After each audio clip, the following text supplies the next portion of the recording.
Hello everyone. In this video we will be exploring an idea generation technique called taking a pencil for a walk, and this involves a little bit of sketching, and it'll work really well for those of you who have just about finished or just started your recent Wind Me Up project in S1. So a little sneak preview, we're going to be looking at something that looks a little bit like this, looking at different techniques to create a range of different ideas. All you'll need for this is a pen or a pencil. Okay, so let's get started. The first thing I'd like to try is we're going to sketch a very basic grid, and the grid's going to look like squares.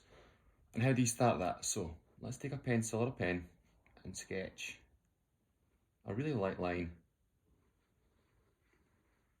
like that. Okay, so I'm kind of using the top of the paper there and sketching a line that's parallel to that. And if that's my pen, you can see how long the line is roughly. And I'm going to go ahead, I'm going to sketch maybe 6 or 7 more of these lines. You'll notice in my sketch, I'm trying really hard to get the lines parallel and equally spaced. Okay, so I've got 1, 2, 3, 4, 5, 6 different lines there, all equally spaced and all quite parallel, I would say. Now, I'm going to do the exact same going down the way this time. So we're taking our pencil or our pen, I'm sketching the lines going down the paper.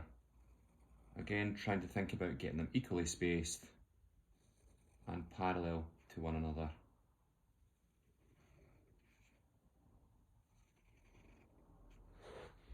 And that's it.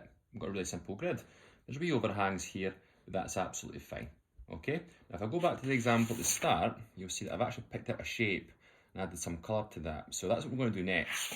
I'm using that grid and I'm going to darken in some of these lines to create a random shape. So let's start off in this corner up here this time.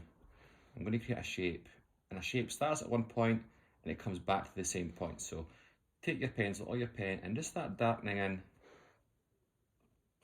some of these edges to create a really unique shape. So I'm pressing a bit firmer now on top of the line, and it should give me something quite unique.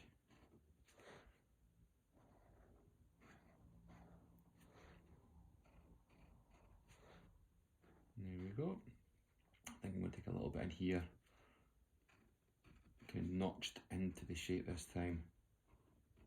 Kind of reminds me of Minecraft a little bit. I don't know if anyone plays Minecraft, but you've got a kind of pixelated shape like so. Okay, fairly straightforward.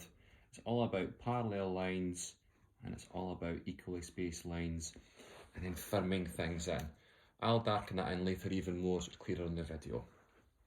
Now, alternatively, what you can do, as another example, is rather than doing straight lines that are all parallel, let's go a bit wild. Let's just make it wavy lines that are kind of randomly spaced, horizontal and vertical, overlapping, diagonal, and create this. This is called taking the pencil for a walk. I've got something really quite unique. Now, if I was to do this again and again and again, I would have lots of different grids created. So I think I'll add one more in there, purely at random. And again, let's think about a shape. But you can imagine now, the difference between what this shape's about to look like and that one's going to be quite obvious. I'm going to start in that corner again at the top and work my way around my grid. And I'm going to pick out some of these shapes and create something hopefully quite unique.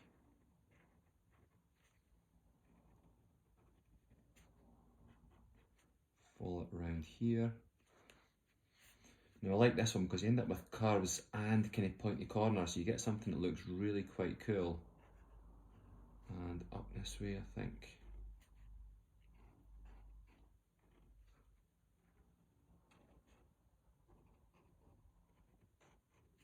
There we go. I don't know what it's supposed to be, but it's quite a cool shape, isn't it? Totally unique. I've never seen anything like it before. But again, look at that. I've done the same kind of technique twice, just using wavy lines. and I've got two completely different shapes. Now, if you want to try one last one, what you could do, rather than doing wavy lines this time, we can go for kind of zigzaggy lines. Again, purely at random. I'm not asking you to think about this, it's just taking a pencil or a pen and sketching some random lines on a piece of paper. So even if you've had a tough day, you can't think anymore, I'm not asking you to think. It's just about sketching some lines. I'll do one more along here, I think. Okay, looks a bit wild, looks a bit bizarre, but I'm going to go with this.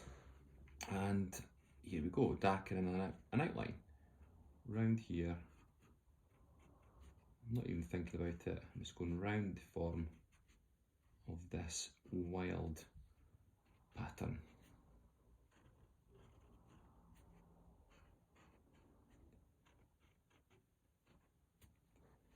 I think I'm going to go this way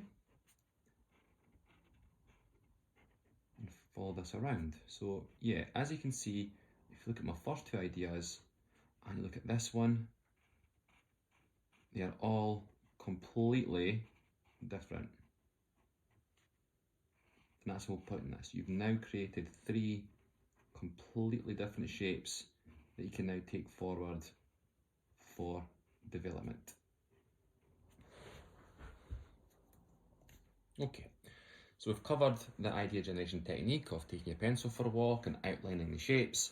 The next thing I'm going to do is I'm going to think about the earbud winder project you're doing in S1 just now. If you look at the first shape I had there with the grid, I've made one change to this as a developed idea. I've made it actually a bit bigger because if you think about it, if I have to wrap earphones around this is really quite small. There's my hand, and this product is really small. I'm not going to get anything wound around this in terms of earphones. So I've made one change, I've stretched it out to make it quite a bit taller. So I think now it's more like a product I can use. So how do you do that? Well, I would always start off by sketching the outside boundary of the final shape.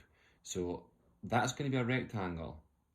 Starts off life with a top and a bottom, okay?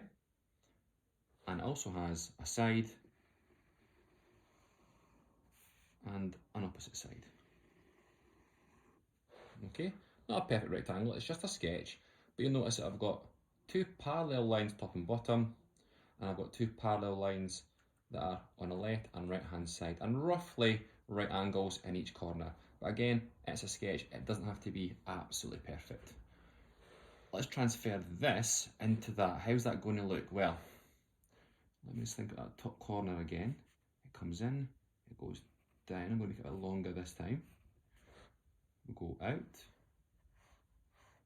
and down. I'm going to go quite a lot down there and then out to the side. So I've taken that kind of stepped idea and transferred it to a rectangle. Again, we're going to go back up to the top. So let's think about this little step going out and down.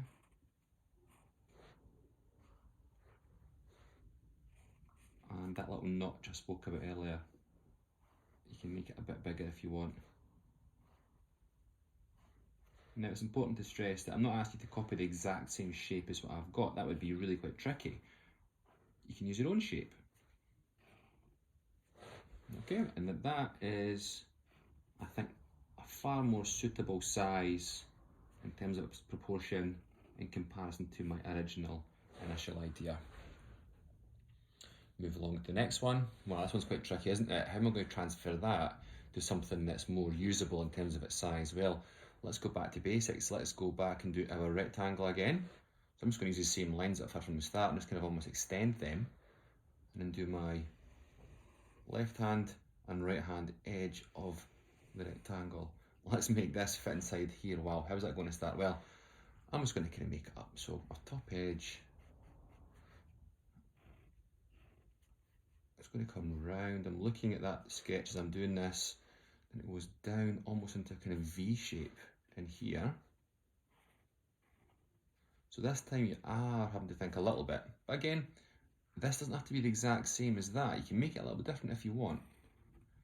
So you've noticed this bit's nice and tall and slim. It's quite pointy, but it's still pretty good.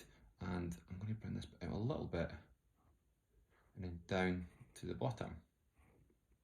So I'm using the full size of the rectangle like I did here. And this point here is basically where I've finished just now.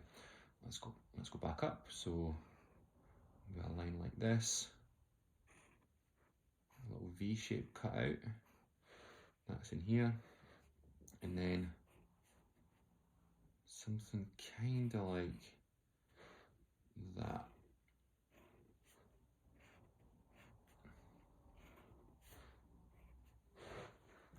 It's a really weird shape, but I quite like it. I think I could probably use that. I could probably wind my earphones around these two kind of V bits, couldn't I? That's quite sharp, but we'll think about that after. And the last one, same again, but this time I might make it a bit trickier, make it landscape rather than portrait with my rectangle.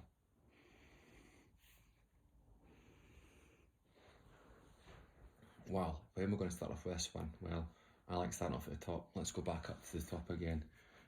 Let's see, make it a little bit deeper in terms of that little V shape at the top. And so it's coming along, and it comes in, and out. There's almost like a kind of zigzag pattern here.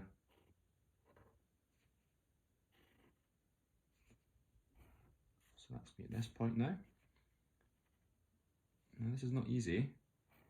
Definitely more challenging this time around.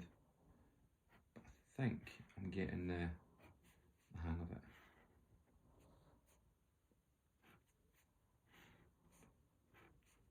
So I've managed to fit that in the rectangle. And what you'll notice as well is that I've used the full width and the full height of the rectangle. I've not just sketched something randomly and quite small in the centre of it. The whole point of the rectangle is to give you a kind of frame to work within. So try and touch all four sides of the frame, all four sides of the rectangle, and that should give you a cool shape, okay? So initial idea, using pencil for a walk technique, outline your shape, and then develop it into something that's a little bit more functional for the earbud winder. And that is called taking a pencil for a walk.